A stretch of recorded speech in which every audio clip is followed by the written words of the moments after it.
देखिए, ये अगर हम अपने नजरिए से बोल लेंगे तो ये गलत हुआ है, ये आतंकवादी हमला है, ये मानवता के खिलाफ है। लेकिन अगर आप इसको इस्लाम के नजरिए से देखेंगे तो ये पुण्य का काम किया है उन्होंने, ये सवाब का काम किया है उन्होंने। ये कुरान के स्क्रिप्चर सूरह तौबा की जो 5 आयत है उसके अंदर सेम टू सेम यही प्रक्रिया लिखी है कि काफिरों को जहां पाओ वहां देखो, उनको मारो, घात लगा करके उनको मारो। इन्होंने भी तो वही किया, घात लगा के मारा, बाकायदा उसकी रेकी हुई है। घात क्या इस्लाम में ही लिखा है, कुरान में ही लिखा है किस तरीके से निहत्थे लोगों को इस तरीके से देश के वासियों को भून दिया जाए, उनको मार दिया जाए? आइए, मैंने कुरान की तो आपको आयत बताई है, जो सूरह तौबा है, कुरान की 9वीं सूरह है और उसकी 5वीं आयत है। वहां पे ये लिखा हुआ है, सेम इसी तरह बर्बर तरीके से मारने का लिखा हुआ है।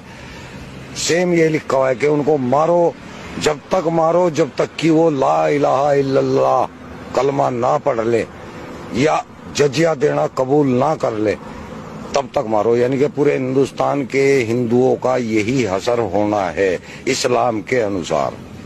इस्लाम के अंदर अल तकिया नाम की चीज होती है, आपने सुना होगा अल तकिया।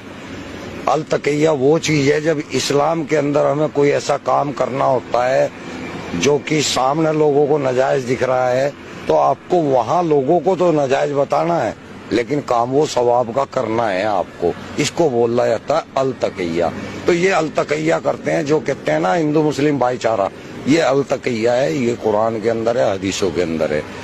मुसलमानों को तो, मैं इंडिया के मुसलमानों की बात कर रहा, बाहर के नहीं।